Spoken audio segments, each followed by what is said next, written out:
I wanted to record a very quick video that breaks down a mistake I've been noticing online coaches with podcasts are consistently making that's ruining their chances of being able to generate more leads and sales from their podcast. So if you are an online coach who doesn't like posting on social media, who wants to use your podcast to generate more leads and attract new clients into your business, and you're making this mistake, I guarantee is hindering both your growth as well as monetization.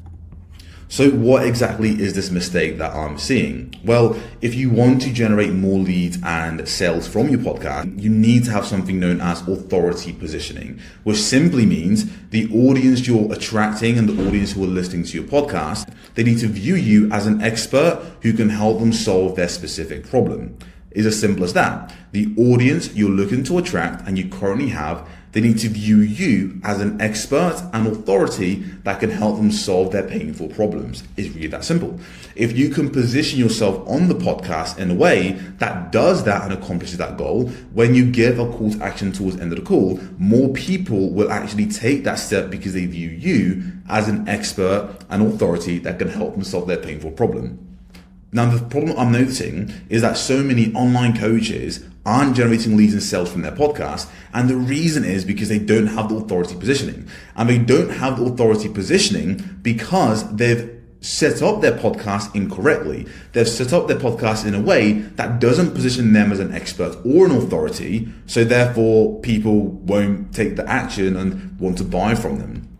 So what exactly do people screw up? Online coaches who are looking to generate more leads and sales from their podcast have an interview-focused show, meaning they have a guest onto their podcast who's an expert. They have a conversation. The guest shares their stories, their frameworks, provides all the value on earth, and then the guest is the one who's positioned as the authority, meaning your listeners and audience has spent, let's say 30 minutes to 60 minutes, being programmed to view your guest as the expert, not you. You're the one facilitating the conversation, but you're not the person who's actually being positioned as an authority. That is a problem. It essentially means that your guest at the end of the call will actually generate leads from your podcast. They'll actually generate clients from your show. I know that when I guest on people's podcasts, we generate clients, we generate leads. So when you're having guests onto your show, remember that they're coming on to your show to get exposure to your audience and as part of their marketing strategy, which is a problem because at the end of the interview, when you then share about take this lead magnet or, work with me one-on-one or you promote a program, but they're not viewing you as an expert who's going to help them solve their problem. They're thinking about your guest. You're not going to generate as many leads or as many sales directly from your show. Again, this is a massive place I see so many online coaches screwing up.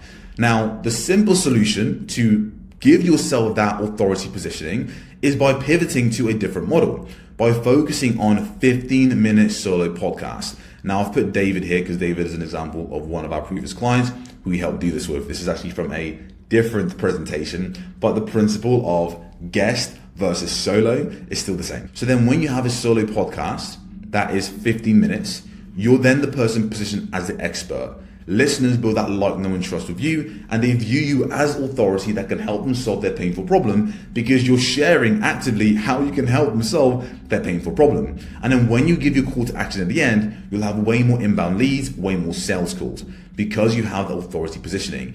If you keep podcasting and continue to invite guests onto your show and you don't prioritize you being positioned as the expert, you're going to stay stuck in a cycle of creating content that's great, but positioning someone else as an expert, giving someone else business, helping someone else get richer.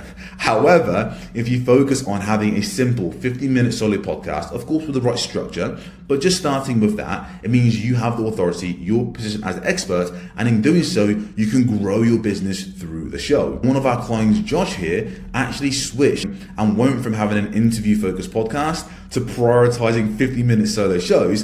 And after a year of podcasting, getting no clients and no sales from his show, the first week of implementing this, and of course with the right episode structure, with the right CTA, but the main thing and the main reason he was able to get these conversions, where he was able to book 4 sales calls, sign through new clients, and add $16,000 in sales into his business because of his podcast, he was only able to do this because he prioritized creating more solo episodes, Before that, he was focused on interview shows. So that is what I'm noticing, and I want to share that with you because so many of our clients are having profitable podcasts, are building an authentic brand with their show, are doing it and driving way more ROI because they have the authority positioning. And to have that, you need to stop prioritizing interview shows and start prioritizing proper solo formats. I hope you found this valuable. If you have any questions around this, feel free to reply to the email. With that being said, it's Anthony Raneri. I hope you have an amazing rest of your day. I'll catch you soon. Peace.